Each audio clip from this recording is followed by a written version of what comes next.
what's going on, everybody, man? It's your guy, Nick Frazier, man. One half of the Water Cooler Talk podcast. I see my guy, Marcus, is here with us tonight. What's going on, Marcus? What's up? Let's go. Let's get it. As you can see, we got our guy, DC from Auburn. What's going on, DC? What's up, man? How y'all doing? And of course, you see our guy, the fan favorite, Auburn Tez. What's going on, Auburn Tez? What's happening, man? What's happening? Ladies and gentlemen, you saw from the thumbnail, could Auburn be favored for the SEC championship this year? We're going to get some thoughts on that tonight. Ladies and gentlemen, talking about that right after this.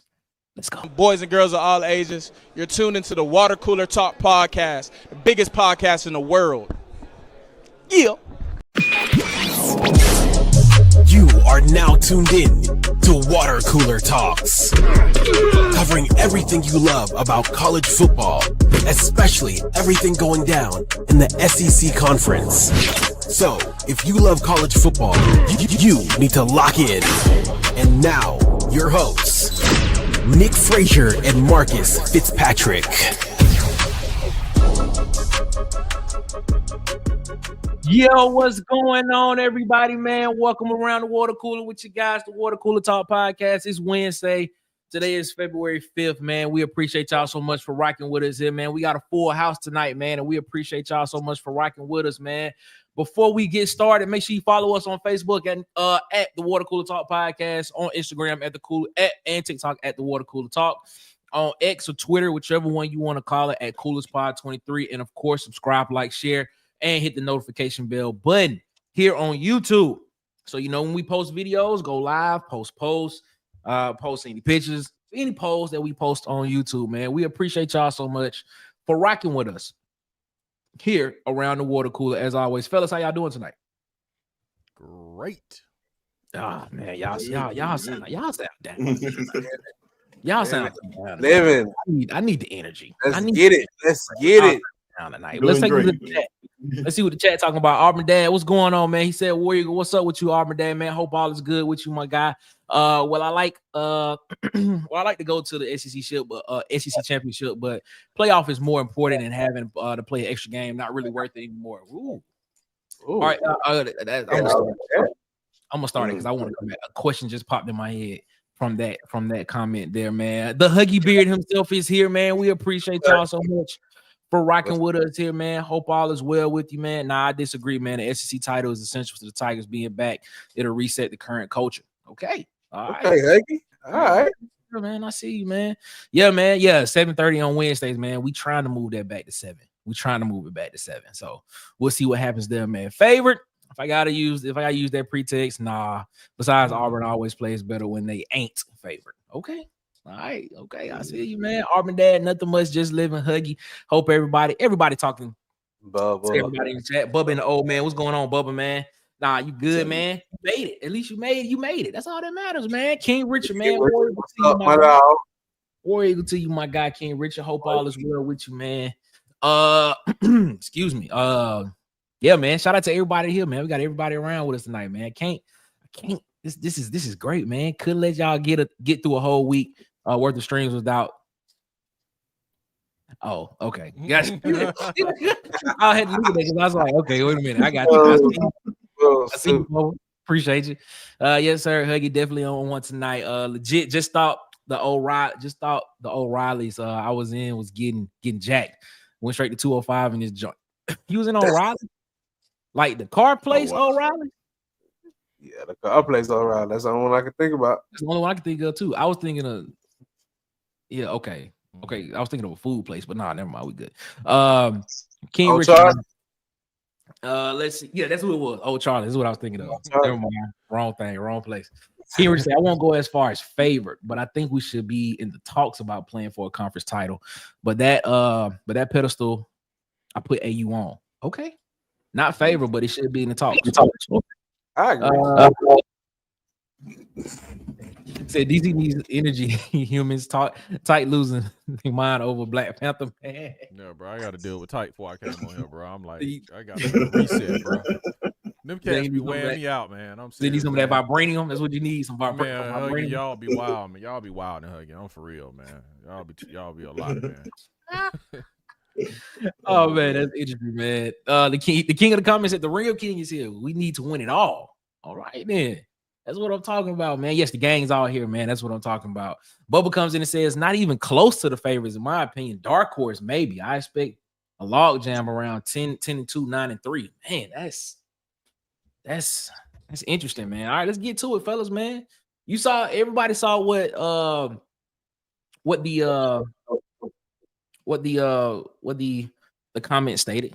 Do y'all think Auburn should be a favorite for the SEC championship this year? Let's start with Tez. Tez, what you think? Depends on what the SEC champion look like. Do we have a 2-loss SEC champion? Are we saying we have, what does the SEC champion look like? I think I'm saying like as it sits right now, as Auburn sits right now, we're just looking at it, Auburn's roster, what potentially could be on the field for Auburn. On offense and defense. Yeah, look at the schedule. Look at the schedule. Yeah, you got the schedule too. Just potentially what Auburn has potentially on offense. I can bring it up for you too if you want me to. We can do that.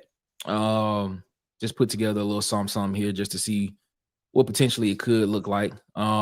This is Auburn's offense potentially here. What could be on the field for Auburn this year? Take a look at that, and then of course, here's Auburn's potential defense as well that potentially could be on the field this year. And then of course, we'll take a look at the schedule as well. Here's the schedule for Auburn as well this year. So, taking all that into account, seeing what potentially it could look like. And if you need me to put up a graphic or anything like that, I can put it back up on the screen. Just let me know. But just from looking at that, do you think Auburn should be favored to win the SEC this year? No. Okay. No, because I think that if you put up Texas's schedule, okay, it looks better than that. If you put up Texas's roster, it probably looks a little better than that. Okay. Probably unproven at some spots, but still, like top to bottom, I think is better than that. If you put up Georgia's roster, it's better than that. Okay. I don't know about their schedule, but probably on par with that. Like I don't know if I think we're a 9-win team. So if that gets us in the SEC, I don't think that gets us in the SEC champion in the SEC championship game. Okay. Okay. So for that reason, I'm gonna say no. Okay. All right. So Tez is a no, and he gave his reasons because he gave Texas has a better overall roster. He's saying Texas' schedule may be a little bit more beneficial to them. Also, he's saying Georgia may have a better overall roster, but the schedule may be a little bit more difficult than what Texas got. Okay. All right. Gotcha. DC, what you thinking? I'm gonna have to say nay too. I'm about to go with my man Tez. I'm gonna have to go with Bubble. I can't see it, man. New quarterback. Everybody got a mesh. I go with Tez and say that other teams have better rosters and better schedules, either easier paths. I don't see an SEC championship. Like Bubba say, maybe a dark horse, maybe, but I'm giving them 8 wins. So no SEC championship for me. Wow. Sorry, guys. Wow. Okay. All right. So he's saying dark horse. He in the same boat as Bubba. He's saying maybe Auburn is an 8-win team this year. Is what you're saying? Mm-hmm. Okay, Marcus, what you got? I'm gonna have to agree, but I do think we should be in the conversation. I don't think we will be that team, but I think we can possibly push to be in the conversation. Okay. If things are coached correctly and time is managed correctly and the roster is managed correctly, I think we could be in the conversation, but I think like Ted said, Texas, Georgia, possibly, and you got I think South Carolina is going to be a very scary team next year. Mm-hmm. So Florida. You think Florida's going to be there? It's a team to look out for, bro. recruit well on defense. They had a tough schedule, but they managed it. A whole summer with Lagway. That's Sky's true. the limit. They're saying the same thing about their program that we're saying about ours. I understand that. I just don't believe in it. You saying Florida saying that? Florida saying the same thing? Yeah, they're looking at this good. The way that we look at it now is just saying, hey, we should be able to win 8-9 games with the talent that we have. Florida's looking at their team and they talent the same way. I feel that. I think they got an identity crisis though. So Marcus is coming in saying Florida has an identity crisis. Okay, I just want but like Ted said, they probably saying the same thing about us. So it's just like, because you can say that. So so I can understand that point. I agree with Marcus though. Like we will be, there will come. I think there will come a point in the season where we will be in the conversation, where we'll have a realistic chance schedule wise with what maybe we're a 1-loss team come mid-season, and we're looking at it like, hey, we could compete for an SEC championship. But I don't think that we could finish the season that same 1-loss team. With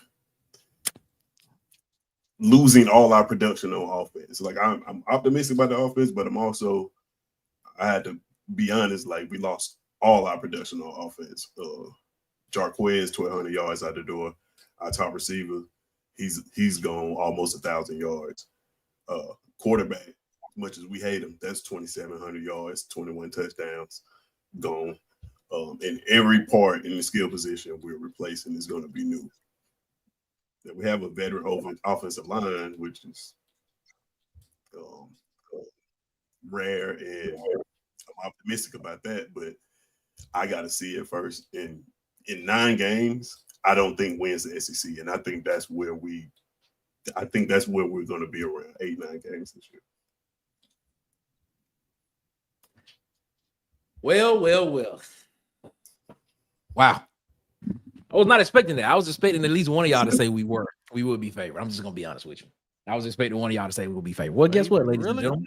Okay, yeah. Why? I think we are. I think we should be favored. Tell me why.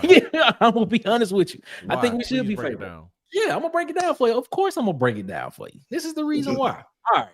So let's take a look at this, man. So Auburn Dad said no, we can't be favored. He's saying turn something up. I think somebody's mic low. So it is what it is. So Bubba comes in. To ask him which one of us. Yeah, which mic are you saying is low? Yeah. Bubba, let us know. All right. Is it me? So while you all were talking, Bubba came in and he gave us his prediction of what the SEC could potentially look like moving forward. Okay. So I'm gonna put this up on the screen. This is what Bubba said. Bubba says these are the standings that he sees going in. So I'm gonna use this as a baseline. All right. So he's saying Georgia 1, Texas 2, Tennessee 3, Ole Miss 4, Bama 5, South Carolina 6, LSU 7, Auburn 8. So basically he's saying Auburn is a middle of the pack team. Is what he's saying. All right. Let's look at all the teams. Let's look at all those teams from last year. I don't want to look at nobody else past Auburn right now. Well, we can look at Texas A&M.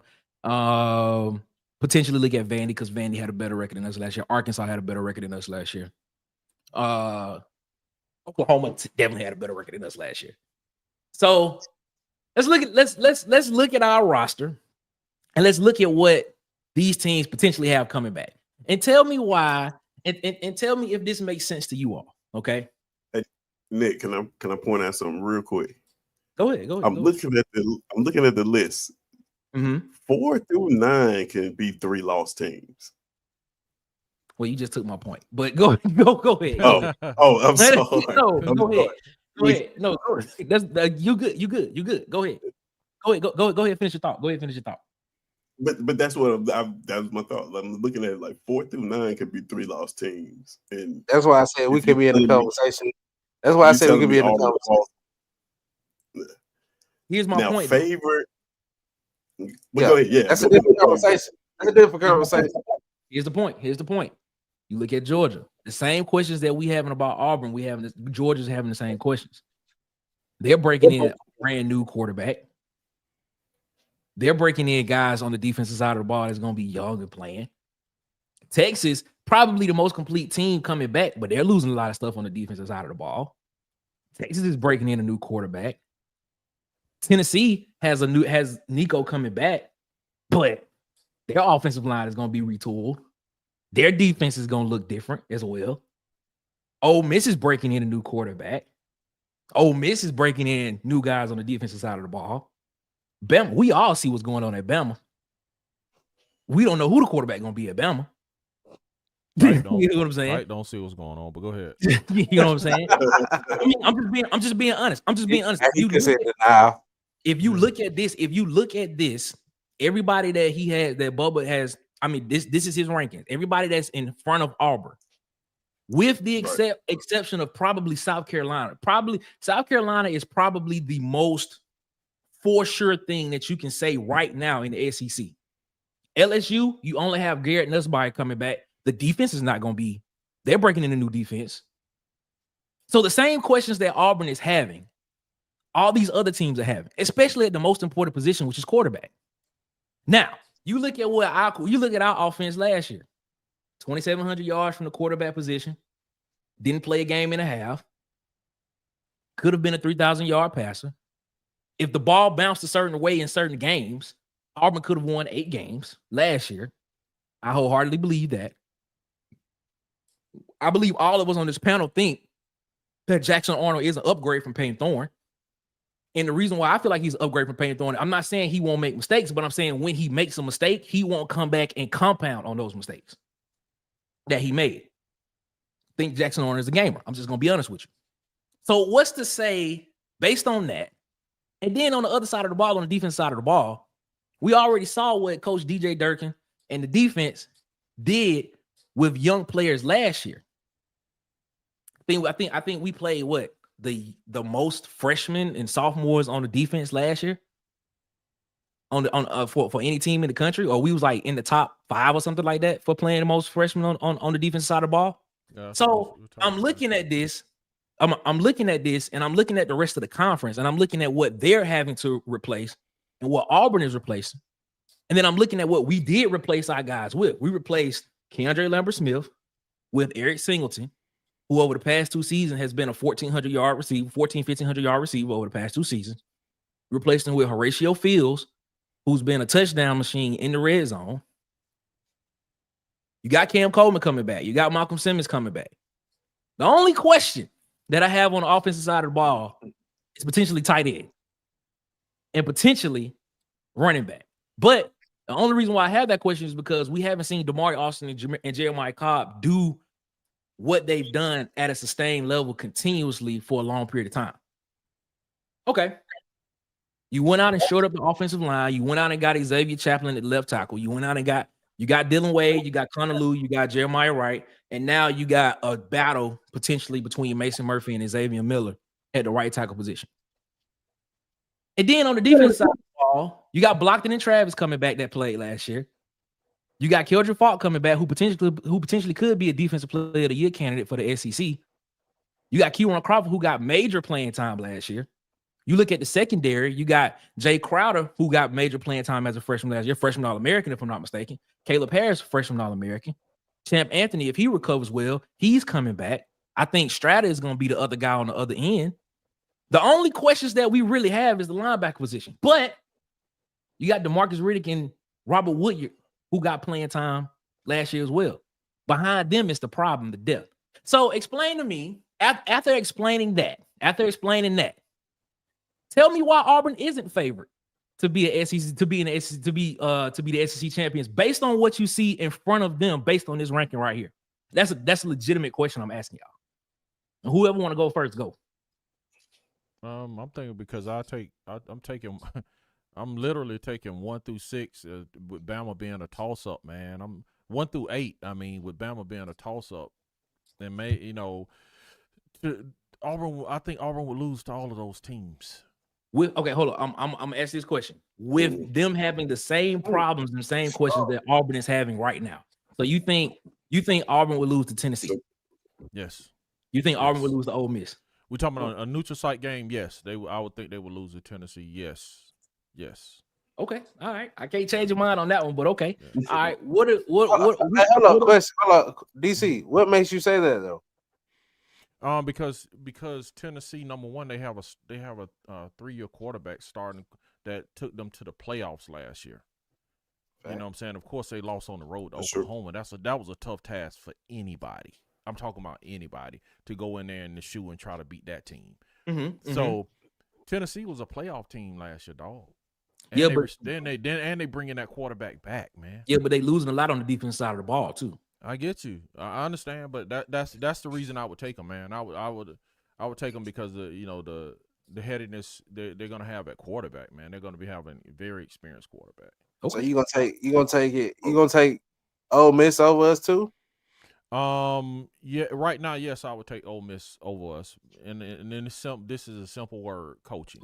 Okay. All right. You said, hold on, what was the word? What was the word? I was waiting to pull that about you. Coaching. Yeah, I was coaching, waiting to man. pull that about you. Word? I was trying to see and what I'm- what yeah, you and- said. So Yeah, You to said be fair, coaching. Okay. to be fair with Hugh Freeze, man, I'm gonna just have to see it. I haven't seen it yet, and we talked Yeah. about this the other So- day. I gotta see it with Hugh Freeze right now. I think Kiffin would out coach him. Wow, really?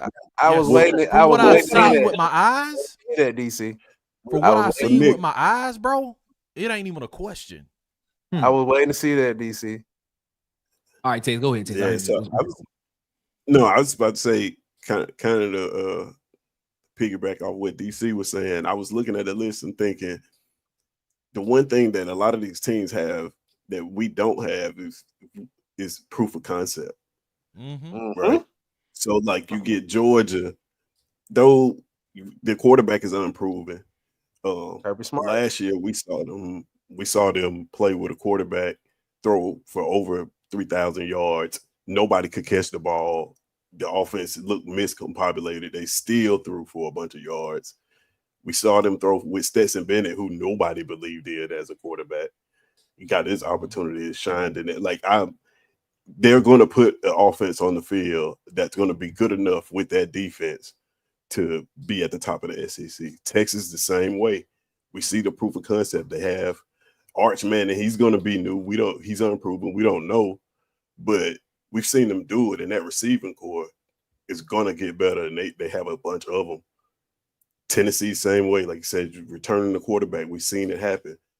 Ole Miss the same way. Now, Bama, there's a couple teams on here where I think are kind of in the same boat as us, and I think Alabama is one of them because what do they put on the field, right? Yep. What does that offense look like? Yep, that's why I South said Carolina, South Carolina is kind of in there. I think too. South Carolina solidified, Ted. Offensively, out of those guys, that's I think out South of Carolina solidified. I out of think all legit, teams, bro. next year I think it's gonna be a problem. out of all those legit. teams that he have ranked ahead of Auburn, the only team that I sit up here and say that I can legitimately say is a complete team that really hasn't lost much is South Carolina. right? It's the only team. Okay. But when I look at the other teams on here, they have the same questions. Now you are correct. Those other teams do have, I'm not gonna say all of them, but a lot of those other teams do have proof of concept. But they're still having the same problems of having to replace key positions in their defenses and in their offenses.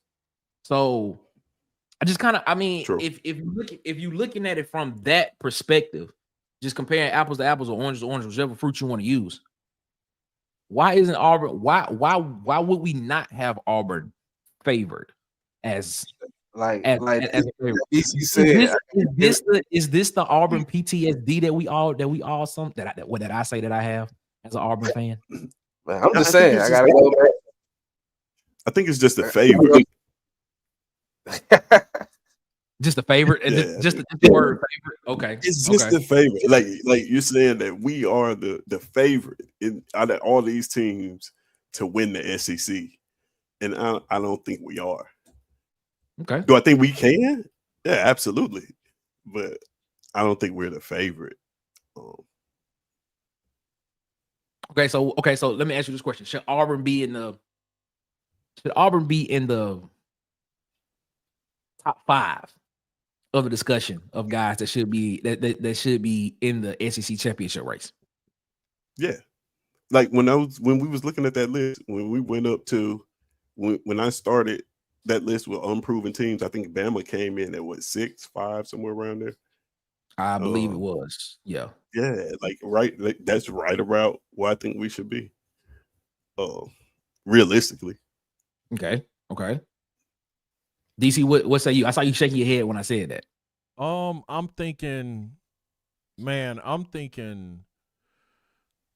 if we was talking recruiting, I'll be like, yes. But you see what I'm saying? There we have proof of concept, and I have trust in Hugh Freeze. It's like, honestly, man, I don't have a reason to trust Hugh Freeze as far as in-game situational football calling. I don't have anything I can put my hand on tangibly that I can trust, dude. I'm a Hugh Freeze guy, man, but I can't touch anything, bro, that I can lay my hat on to say, bro, when it comes down to in-game coaching and in-game personnel use, man, I don't have anything tangible I can rely on. So therefore, man, I'm gonna have to go with Georgia, of course, Tennessee, UT, South Carolina, you know what I'm saying, Bama, a toss-up, LSU, all those teams, man, like he said, they have proof. You can tangibly point and say, man, I've seen it done. Even with South Carolina and Sellers, man, they had Alabama on the ropes in Alabama and fumbled the bag. But it's just, man, for me, I see the roster, I see the players, I see the upgrade. I'm gonna have to see the in-game coaching. I'm gonna see how, like we've been saying all last season, we have the same coach and the same staff that we howled about like every game about situational football. So why would I be? And I'm not trying to be a downer, y'all. Don't change the channel. Hey, I just try to keep it real. Bro, I see it. I was gonna say it. I was gonna say it. You said that. The king of the comments said. No, it's like what I'm saying. I'm optimistic. I'm optimistic about Hugh Freeze as a X and O guy that can draw something up and make it work. I have no doubt in that ability to like look at a defense and know what to do. But it's like we said last year, man, it's the situational, like, bro, run the ball right here. Run it. But like, DC, you don't think that can change? You don't think like because Nick got me feeling like that can change next year. I know Nick be pulling out that Nick juice, bro. He had you drunk. That's not the no. Got me feeling like when Hugh Freeze. No, that's not it. All plays, and I got faith. Let me explain myself when I say that. Let me explain myself when I say things. Now, as a lot of people know, when I was probably one of the first people that say Payne Thorne needs to give the truck back. I was saying that from the jump. But that was me watching as a fan. I'm just gonna be honest with you. But when I actually sat down and started watching this thing as what I know about football, I'm looking at it like, okay, all this ain't on Payne Thorne. True. I said that. I was like, all right, some of it is on Payne Thorne, some of it is on the coaching staff. I said that. So I kind of bagged back a little bit off of that. Now, when I go back and watch everything that Coach Hugh Freeze has said, and Tez, you put me onto this. Tez. You mentioned one time on the show, you said Coach Hugh Freeze, and DC, you said this as well. You said Coach Hugh Freeze tells us what the problem is. He always kind of overshares. So I just went back and just started watching a lot of press conferences from Hugh Freeze. And then everything that he says, it matched up from year to year. First year, he was like, we don't have any receivers to throw the ball to.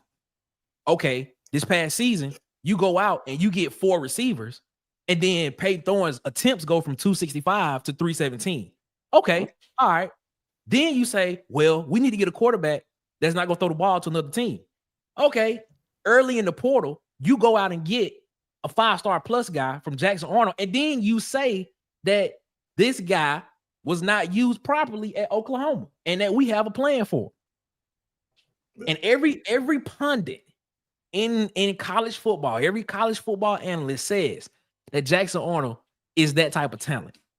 So apparently Auburn's like, This is the guy that's going to help us win. Okay, this is the guy. So now I'm sitting here saying, now that, and DC, you said this at one point in time before, and you basically said that, and I'm paraphrasing, I'm not quoting you. You basically said, once Hugh Freeze get the guys he wants, you're going to see the type of offense that he wants to run. Mm-hmm. So now at this particular point in time, the defensive side of the ball has already proven to us what they can do. You saw what he just did. You just saw what he just did in the field. You go out and get a number one receiver. You go out and get Horatio Fields, another guy as a security, as a safety blanket security. You go out and get a Darrell Robinson. Tight end, you go out and get Preston Howard from Maryland. You go out and get Xavier Chaplin to shore up the left tackle on the offensive side of the ball, on the offensive line of the ball. Mm-hmm. So you go out and you acquire the talent. So basically, you telling me, all right, I got the people that I need right now that we can compete. So now with that, I'm expecting Hugh Freeze this year. This is going to be a totally different Hugh Freeze than I'm expecting from him this year because for one, everything that he said he needed, he went out and got it. And we can't argue that. So I'm expecting him this year to do exactly what he said in the press conference, is turn the program around quick and develop quarterbacks. And he got his quarterback. And we can all argue about, well, he went out and got Peyton Thorne. Well, he went out and got Peyton Thorne in the spring portal. That ain't the guy he really wanted. And we can say that now because Peyton Thorne ain't here no more. So that's the reason why I'm optimistic about this year with Hugh Freeze. Now y'all can debate that. Tell me what y'all think. Easy. First off, he got you with your own words. No, he didn't get me with my own words because my own words have nothing to do with situational football. That's true. I said it. I said before. I believe Hugh Freeze can coach. I believe he can coach X's and O's. I don't believe the game has passed him by. You know what I'm saying? None of that. I said the same thing. I believe the personnel is upgraded. The only doubt I have with Hugh Freeze is situational football. It's like, dude, why would you call a pass play at Oklahoma when all we had to do was run the ball and salt the game away? The reason you see why I'm saying, why would you have an empty backfield with? Why would you be 5 wide with an empty backfield, bro? That makes no logical sense. That's the reason, and that's the reason why he was out. And we were saying that based on I agree. What I'm saying, I agree with y'all. Yeah, we had that. Yeah, I agree with y'all. Based on the personnel Auburn had last year, you are correct. You are correct. Based on the personnel Auburn had last year. But he went out and got the guys that can do what he wants to do. So that's the reason why I'm saying this year is gonna be different. You gonna still see it. I'm gonna tell you, I'm gonna have to see it. I feel have to see it with my eyes because I don't want Hugh Freeze to come up in the press conference and be like, "Well, you know what, guys, we got the players I wanted. You know, we got the quarterback and we did all the upgrades, man. And you know, I done fixed the situation of football and we all on the same page. But the water boy ain't mixing the Kool-Aid correctly." That would be funny if he said that. That would be hilarious if he said that. Hey, the water boy, he didn't mix the Kool-Aid. He got the sugar. It ain't as sweet as it should be. It's not perfect. He be like, what? DC, what game has to make you? What game do we have to win to make you believe in proof of concept? I'm gonna have to go like if you give me Baylor, I know when I see Baylor and bookend with us going to Oklahoma, those 2 road games, those would tell me, man. It's like, see, I don't want to be like, you have the personnel, dude, but it's still situational football from a sense where you are like, we're in a game and it's like, bro, just get a ball to Demario Carr, bro. You trying to force it to Cam Coleman. You feel what I'm saying? You trying to throw a back shoulder pass and we on the 1 yard line. That's the kind of stuff I'm talking about, man. I got to see him change that. True. And it's going to take me 1 game. I don't know if that's analytics. You said 1 game. Yeah. I don't know if that's going to take me 1 game. Or what, but it's something, dude. You got 1 game. I'm gonna say Baylor. You don't have a good idea with Baylor, bro. You don't have It's not going to take me that long. It's going to take me 1 game. It's going to take me the Baylor game. Probably the first drive because we're going to move the ball. Mm-hmm. We had the talent to move the ball. We had an offense to move the ball. We're going to move the ball. When he gets in the red zone, he's going to have an opportunity at situational football in the red zone, and I'm going to be able to tell what the plan is. Mm-hmm. True. Yeah. In that one game, I'm going to get enough situational football because we're going to put up yards. We're going to do all that good stuff. We're going to see the big plays. We're going to see all of that. Mm-hmm. We're going to have enough situational football in that first game for me to know whether this is going to work or not. I agree with that. But question to you guys. It's not going to take all season. Hold on. Before you go with that question, Marcus, hold that thought. This show, ladies and gentlemen, is brought to you by none other than our guy, the one, the only, Hollywood Media. Do you want to feel like a star? Then go to Hollywood Media, and you'll be shining. From sports interviews, athletic highlight tapes, athletic photography, Hollywood Media will make you the star of all stars.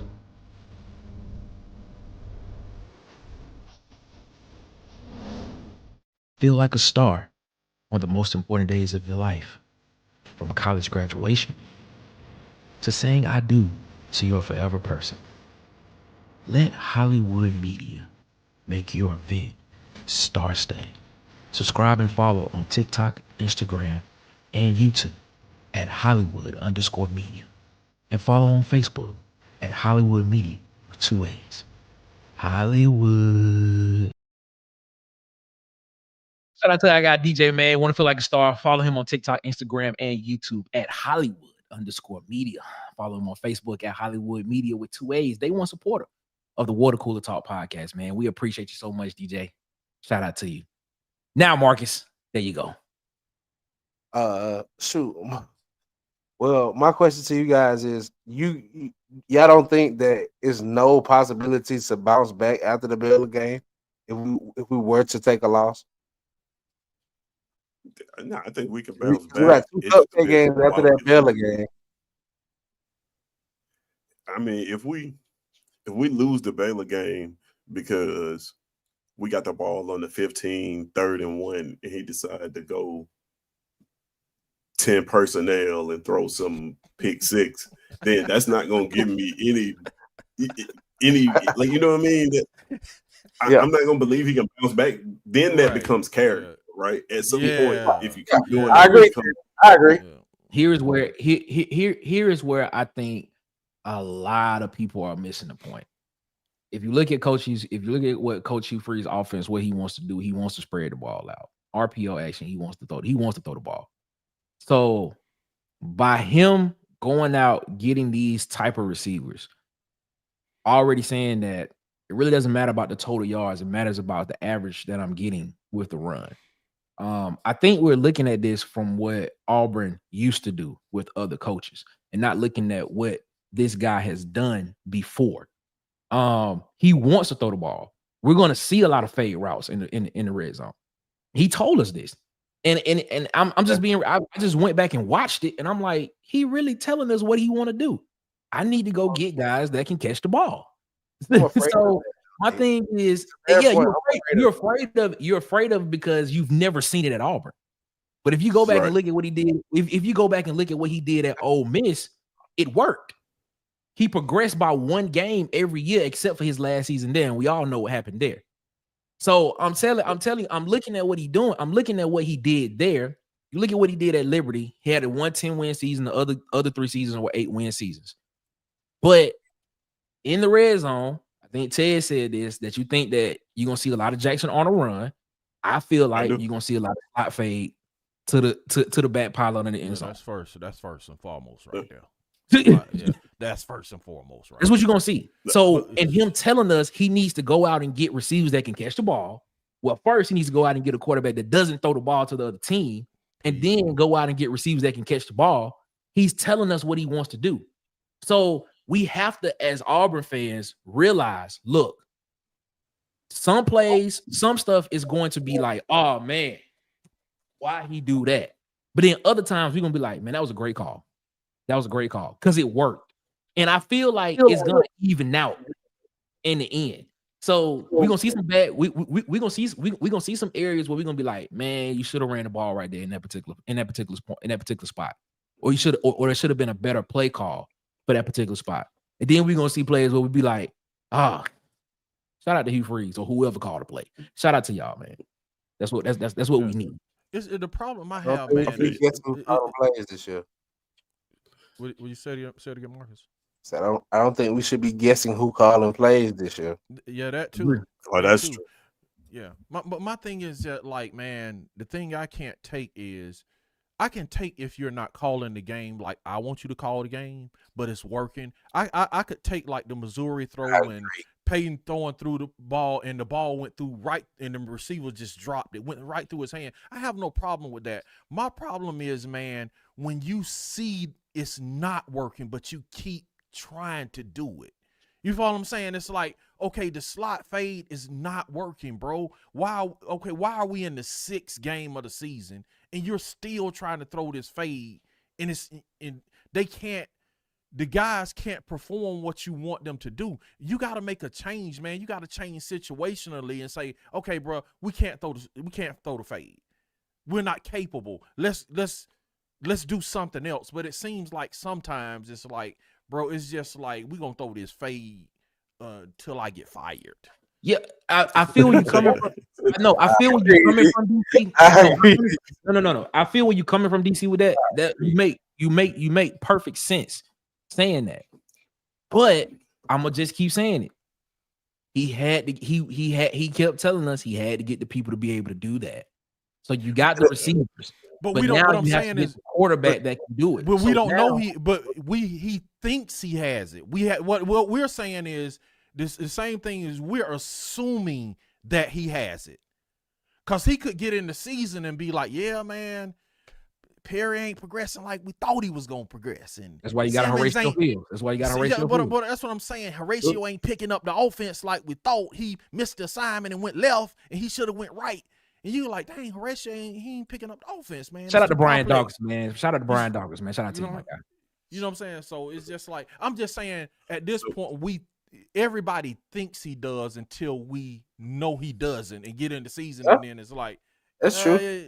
I don't have the receivers I want. I need 3 more 5-star receivers. And you're like, well, get him 3 more 5-star receivers. So we in an odd position, man, where it's like, we won game like last year. We was 1 game away from 8 games, 9 games, if that makes sense. What I'm saying is like, it's not like we very well could have been an 8-win team last year, or a 9-win team for that matter. So like we were so close to it that like just a minimal improvement puts us back in that territory again, right? We don't have to improve much. Like,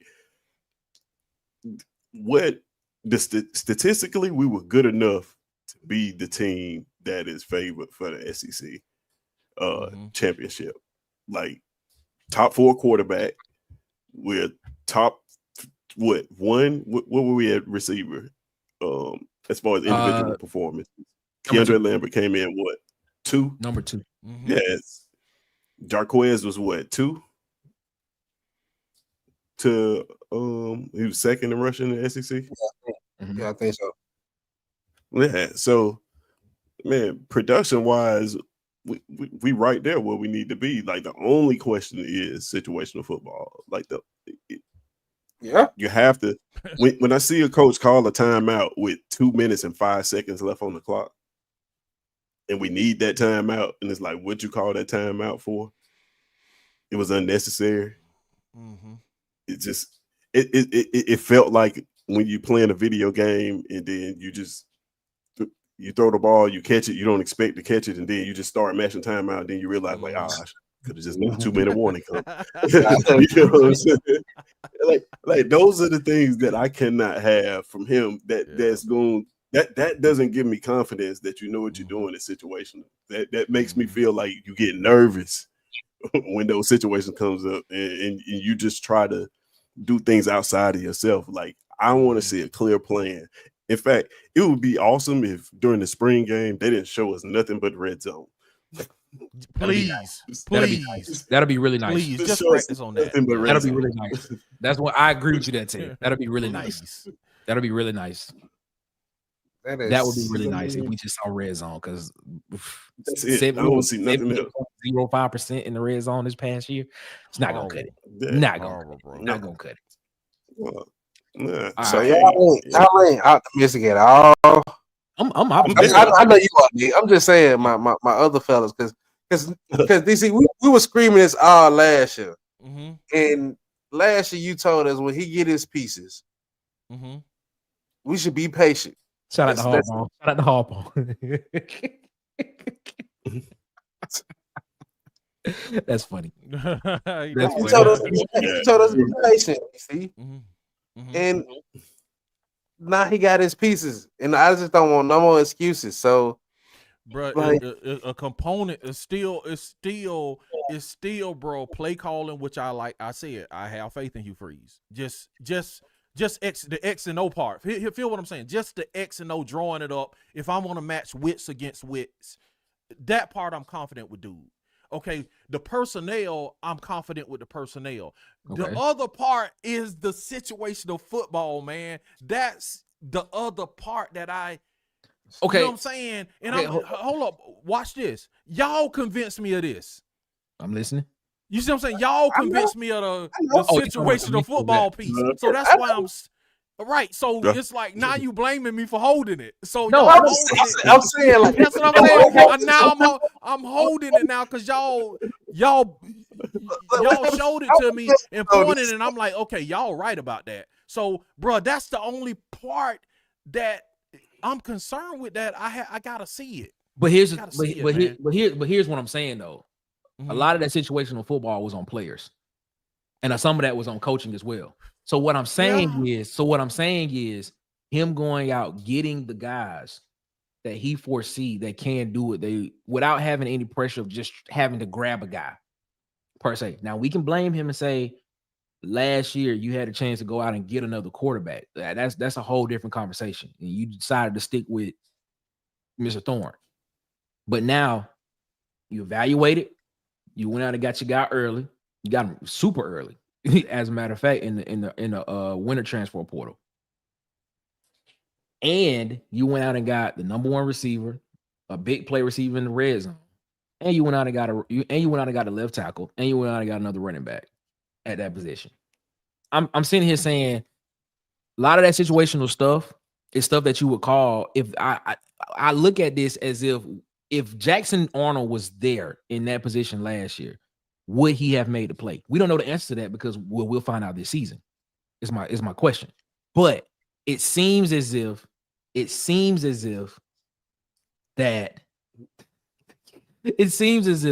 the guy that he feels will be the person that can make that play. And if he does make a mistake, he won't compound on it with another mistake. So that's what I'm saying, because I mean, you just listen to what he says, and I'm listening to him, and I'm like, all right, this seems like the guy that he wants. This seems like the perfect type of player that he wants to come into this offense and run it. So I'm interested in seeing. I'm just going to sit back and see. Like Ted says, man, we ain't talking about that. We talking about when we get to the 15, bro, and he doing that's what I'm. He doing Steve Sarkisian doing a pitch left, like, bro, what are you doing? But that's what I'm saying though. He's getting the players in here that can do that. At that point, it don't matter if you have the players. Steve Sarkisian had the players. Why was he throwing a toss sweep, man, that close to the goal line? That, you see what I'm saying? He got the personnel, better personnel than Auburn has. But why would you do in that situation? Why would you call a toss sweep, man? It's a run play. No, but I'm just saying, why wouldn't you run down their throat, bro? You know you ain't beating Ohio State to the sideline, bro. That ain't happening. Team speed wise, now we getting into little things. Now this is where you get into personnel, because now you saying my skill guys are just as fast or faster than your skill guys. That's what he's saying.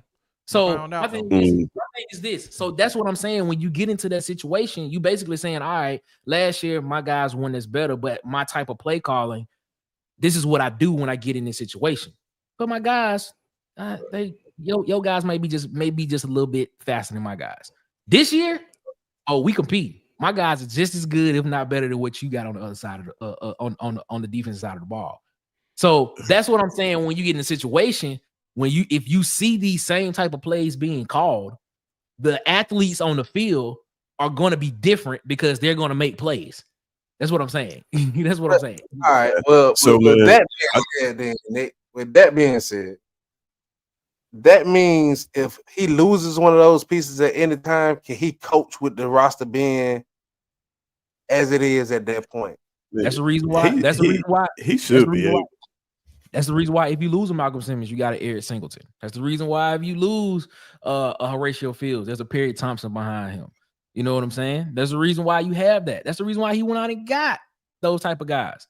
I mean, now we all sit here and say, "Is he loses Jackson Arnold though?" You didn't bring up Jackson Arnold. Ashton Daniels.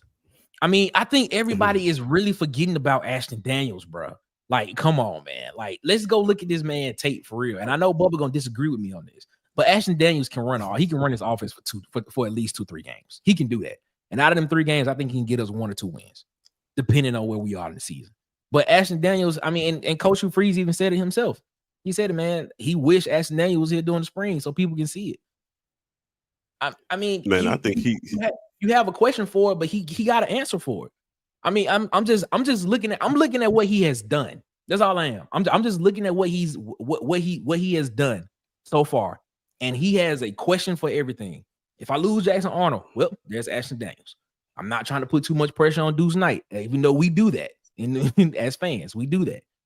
But he went out and got Ashton Daniels, the guy that's been a 2-year starter at Stanford and has basically been running somewhat sort of kind of the same offense. I don't know, man. I'm just looking at what he's done. That's it. He's doing all the right things from a coaching standpoint as far as personnel, recruiting, getting the talent in. I think he's just tasked with now he's just tasked with getting these guys to believe they can win. Last year was a losing culture of football.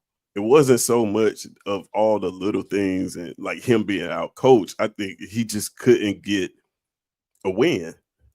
Like I mean, that sounds like a very insignificant thing, but there was a stretch of games where it was like he just could not get a win.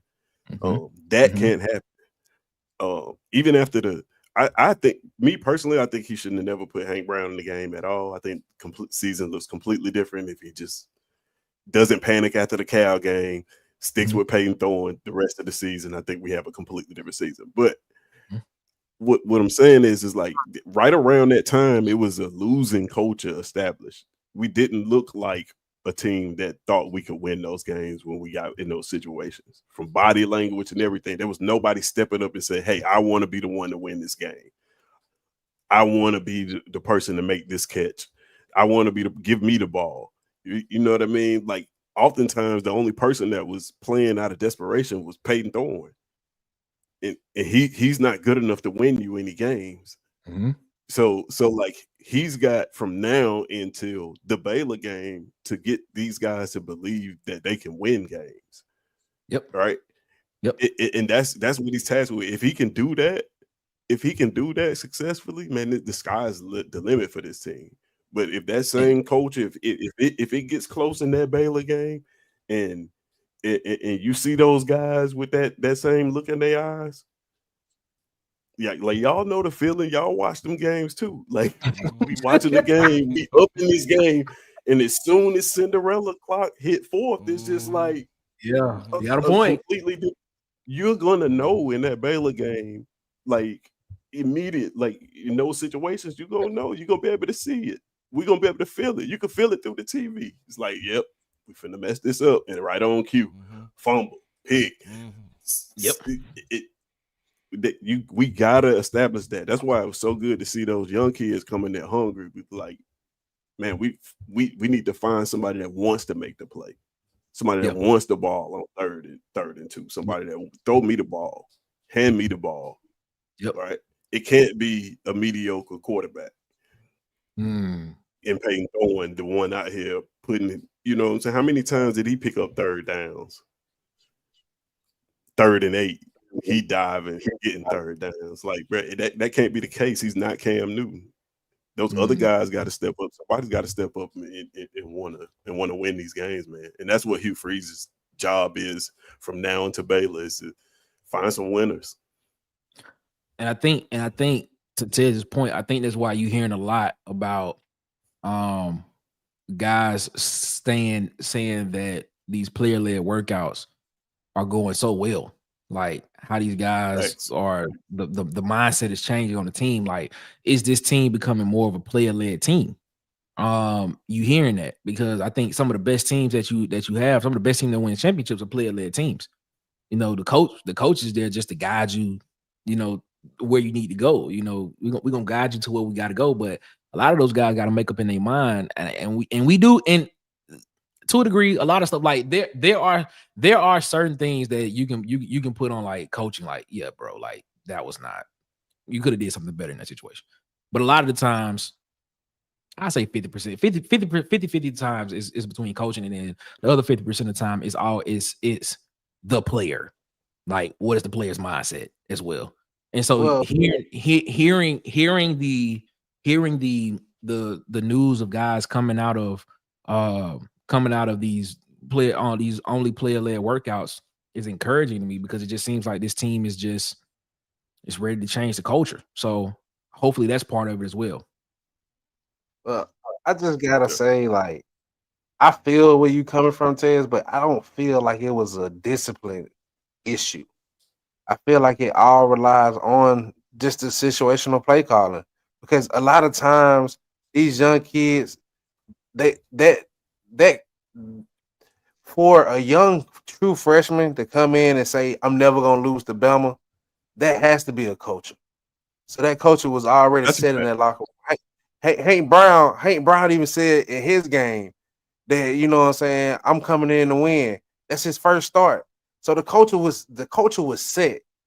So the thing about it was, when we had situational football and we hung around in games, our coach, or going back to what DC said, we ran dumb play call. By the time Payne Thorne came into his second year, you knew what his strengths and his weaknesses was. As a coach, I'm not putting my quarterback in those situations, especially when I know I have the best running back in the SEC in my backfield to bail me out. So it's just, at a certain time, you got to hold Hugh Freeze accountable. So we did that. Yeah, that's. So I'm saying, like, I don't mean to keep just pushing it in on him, but I'm just saying he had enough. Tez, and you always said that he had enough to get by last year, and he still fumbled. Yeah. No, you're right. You're right. He's still looking at regression. No, so going into next year. No, you're right. You right in that situation. I mean, he didn't adapt to what he had on the field. And so what I'm saying, what I'm saying is, he went out and got the guys that's gonna do what he wants to do. And I feel you on that, Nick. But all I'm saying is, in that situation, if one of those dominoes fall, what is he gonna do to pivot? Can he pivot? Can Hugh Freeze coach us out of situation if that talent is not enough to push us over the top? I believe that's he my can. question. I believe he can. Has he proven that? This is the reason why I believe he can, because he went out and got 2 of everything that he said he needed. Too say, Nick. Real. You have to understand where I'm coming from this. I'm not sitting here saying that Hugh Freeze is just like the greatest X and O coach of all time. I said this before. I said this last year. I said, I think Hugh Freeze will win a national championship at Auburn, but it'll definitely be on talent. It'll be on the talent he accumulated. I definitely said that. Right. But what did he do? He went out and got 2 of everything that he needed. He got Jackson Arnold, and then right after Jackson Arnold, he got Ashton.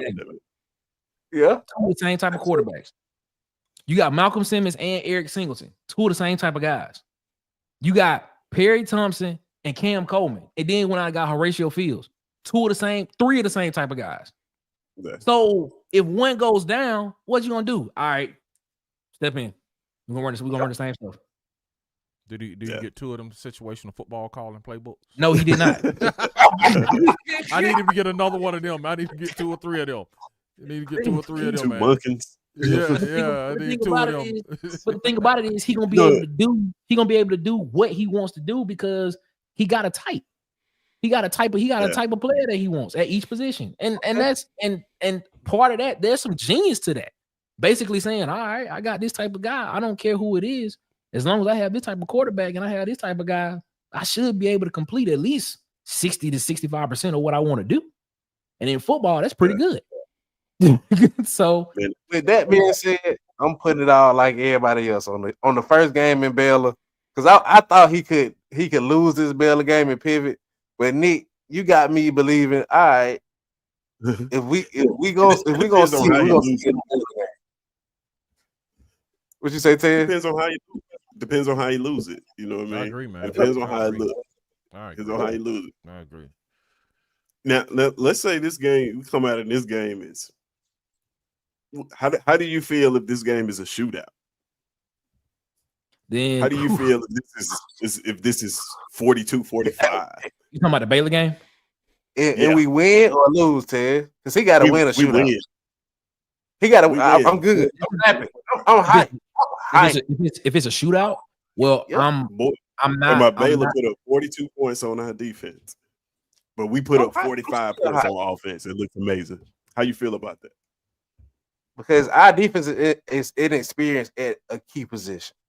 If we find a way to still pull that off, that means Hugh Freeze had to, at a certain point of that game, call a big play and coach his way to that victory. So that means I'm hyped because we got 2 cupcake teams to fix up the holes in our defense. We got 2 winnable games, not cupcakes. Don't listen. Sorry. Okay, we got 2 winnable games. After this to work up the kinks on our defense.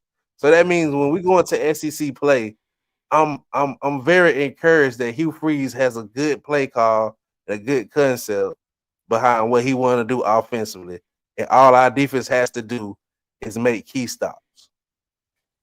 Yeah, I tell you this. If that game is a shootout, I wouldn't be mad. I actually be happy because the offense can score. That's what I'd be excited about. I wouldn't be too mad at the defense because, for one, like I stated before, Baylor is not like a walkover team. True. Baylor has a legit 5th-year starting quarterback coming back starting. They have some talent on the end, on the edges at wide receiver. I don't know about the offensive line. That's the only. I think that's the only part of their game that I'm looking at possibly that Auburn could dominate at on the line of scrimmage, which could help. But a lot of people feel like Auburn is inexperienced. I wouldn't say inexperienced, but young on the defensive line on the ball, which I think we should be able to dominate there. I wouldn't be surprised. I wouldn't be mad. Because I just don't want people. Because coming out the gate, first game of the year against Baylor, which is a formidable team, I wouldn't be surprised if the game was a shootout. I wouldn't be. I wouldn't be surprised if it was. That's just how I see it. I agree with that, Nick. Yeah, man. I want people to understand too, like that. In asking the offense to put up more points and to be more explosive and to score more, with what Hugh Freeze wants to do, he wants to run hurry up and he wants to run tempo. He wants big plays. He wants chunk plays. If this offense looks better, if it looks like we think it's going to look, our defense is going to be on the field a lot. So it's not going to be, a lot of sometimes we play, even this year, we play a lot of complimentary football where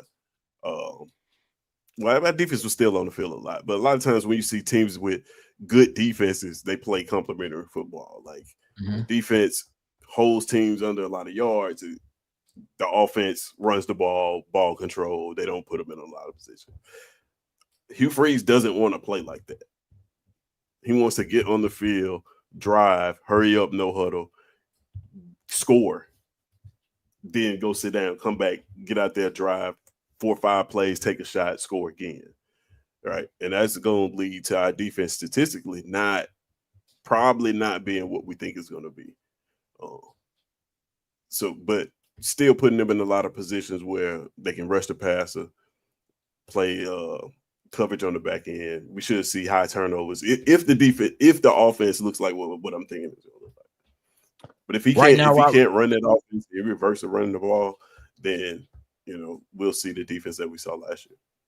Right now, Robert, I think the early line for that Baylor Auburn game has Auburn as a 1.5 point favorite right now. The early line. But go ahead, Tez. My bad. I just want to say that. No, I was just saying that all makes sense. What I'm saying. Yeah, it does. It does. DC, what's your thoughts on it?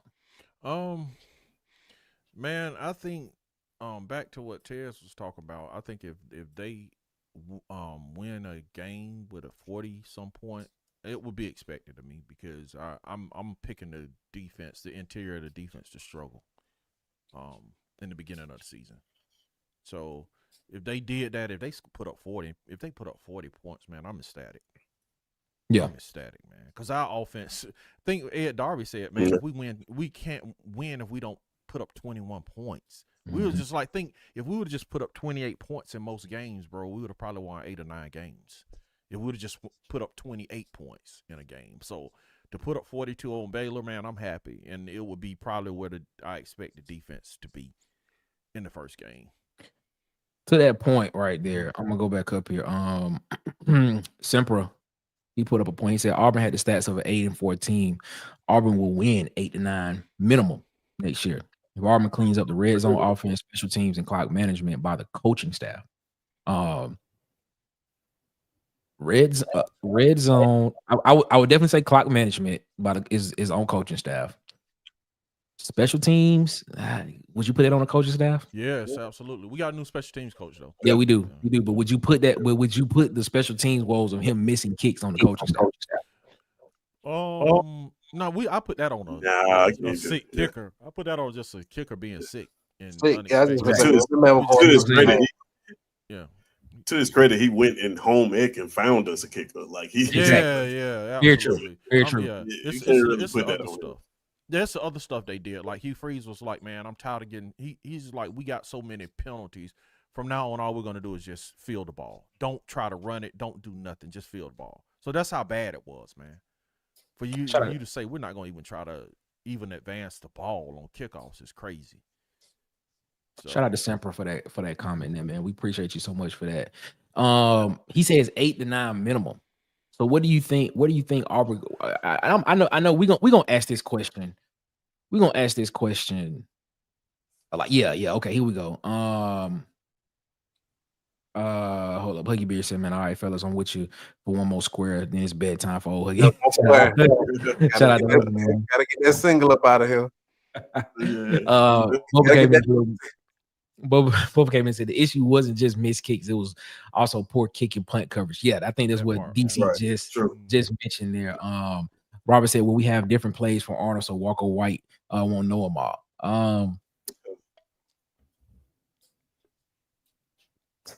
I don't know. He just said I was about to say the thing about Hugh Freeze's offense is like if it works well, you can kind of know it. Yep. You'll still be wrong. Like you shouldn't be able to guard all of it at the same time. Appreciate that. Appreciate that. Mm-hmm. My bad, Tez. I talked over you. Say it again. I'm sorry. No, it's all good. I was saying that the thing about Hugh Freeze's offense is like if it works well, you can know it, right? And it really won't matter. Mm-hmm. Got you. Because you can't guard all that at one time. You're gonna be wrong. Mm-hmm. You have to have a certain number of people in the box. You can't play half and then half out. Like, you know what I mean? Like, if it works, it just works. He said, Kick It is 100% mental, in my opinion. That's why Towns had a bad year. Once he started missing some, he got in his own head. I got confidence in him to bounce back. I hope he does, too. I'm going to be honest with you. I hope he does bounce back. But that's why they also brought in a guy like Connor Gibbs in as well. So that'll be something that I'll be looking at this year as well when it comes to spring as well. Fellas, man, it's almost time for us to get up out of here, man. We appreciate y'all so much for rocking with us here around the water cooler as always, man. Before we get up out of here, C. Hall said that His daughter has been accepted to Auburn. War Eagle, congratulations. Shout out to your daughter, man. Congratulations to your daughter. That's what's up, man. Shout out to her, man. See if we can get some free tickets to the game. You know, already in her pocket. We got there yet, man. Already in her pocket. Showed up on campus yet. Do this second ticket to Seahawks. We just want to see what happened. We just want to see what happened. You feel what I'm saying? We just want to see what happened. You know, I'm just talking. He said the Aussie kid from Oklahoma State looks like an athletic punter. Yeah, Hudson Cock. That's his name, Hudson Cock, and it's pronounced that way too. Hudson Cock. Stop saying it like that, though. You ain't gotta say it like that. You ain't gotta say it. That's how you say his name. It's Cock. K-A-A-K. Cock.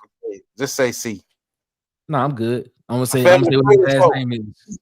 I'm gonna say what his last name is. That's his last name, ladies and gentlemen. DC had to dip out, man. Shout out to DC from Auburn Addicts. Make sure y'all go and subscribe over to Auburn Addicts YouTube channel as well. And follow him on all social medias at Auburn_Addicts. On all social media. Shout out to DC for coming over and giving us a little bit of his time. He had to dip out for a minute. Tez, tell the people where they can find you, my guy. You can find me on Twitter now at codename Tez. Or you can find me on the Sharpshooters Podcast every Tuesday, 7 o'clock, with my guy B Sharp and the rest of the clan. Yeah, man. Shout out to Tez. Codename Tez on Twitter. Shout out to him. We appreciate him. Definitely pause there, Bubba. Pause. Pause. Negative, sir. Get the word out. We need more. That's right, King Richard. We need more cubes in the water cooler. We need more cubes in the water cooler. Share. We're like 30 people away. We 30 people away from 600, man. So let the people know, man. We trying to grow and glow, man. So we appreciate y'all so much for rocking with us here around the water cooler, man. So we trying to get there, man. We trying to get there. We're just trudging along, man. We appreciate y'all so much for rocking with us, man. He's yeah, I'm gonna leave that alone. Shout out to Mark. Shout out to Hardball. Appreciate it keeping y'all night with us tonight, bud. Shout out to Hardball, though, man. Shout out to everybody that was in the chat with us tonight, man. Everybody that came around the water cooler and chill with us, man. We appreciate y'all so much. We'll be back tomorrow, 7 p.m. Central, 8 p.m. Eastern, man. We're here Monday through Friday. Every day we go live. Monday, Tuesday. I'm gonna go ahead and announce this. Are we moving to 7? We moving to 7 p.m. on Wednesdays, ladies and gentlemen. So starting next week, we will be here 7 p.m. Central, 8 p.m. Eastern, Monday through Friday. So we'll be here, man. We appreciate y'all so much as well, man. Thank y'all so much for rocking with us here, man. DC said, man, he had to head out. It's all right, man. Make sure y'all go follow Auburn Addicts right there. Auburn Addicts TV. Make sure y'all go ahead, go follow him. And on social media at Auburn_Addicts at all social media. Marcus, what do you got to say to people before we get up out of here, boss? Man, y'all have a safe week, man. Y'all be blessed, man. Come back tomorrow. We're gonna drop these hits after hits after hits after hits after hits. Y'all be safe. Be blessed. Yes. Make sure you follow us on Facebook at the Water Cooler Talk Podcast, on Instagram and TikTok at the Water Cooler Talk, on Twitter at CoolersPod23, and of course, subscribe, like, share, and hit the notification bell button here on YouTube, man. We appreciate y'all so much for rocking with us here, man. Take a look at these last two comments. Yes, sir. That 30 helps Huggy out for sure. Yeah, man. Yeah, we trying to get to 30, man. But shout out to the Huggy Bear himself for helping us, man. Love to you as well, Harbone, man. We appreciate you, man. If you ever need us for anything, let us know. We appreciate it. All hearts and minds are clear, fellas. Indeed. If they are clear, ladies and gentlemen, as always, y'all have a good one. Better yet, y'all have a great one. Y'all be blessed, man. And we'll see you tomorrow, 8 p.m. Eastern, 7 p.m. Central. One love to you all, man. I love you. You love me. We're one happy family. Ladies and gentlemen, we'll see you tomorrow, man. And we out this month. Holla. Boys and girls of all ages, you're tuned into the Water Cooler Talk podcast, the biggest podcast in the world. Yeah. Thanks for checking out this episode of Water Cooler Talks with your hosts, Nick Frazier and Marcus Fitzpatrick. Make sure you like and subscribe on your favorite podcast platform so that you never miss an episode.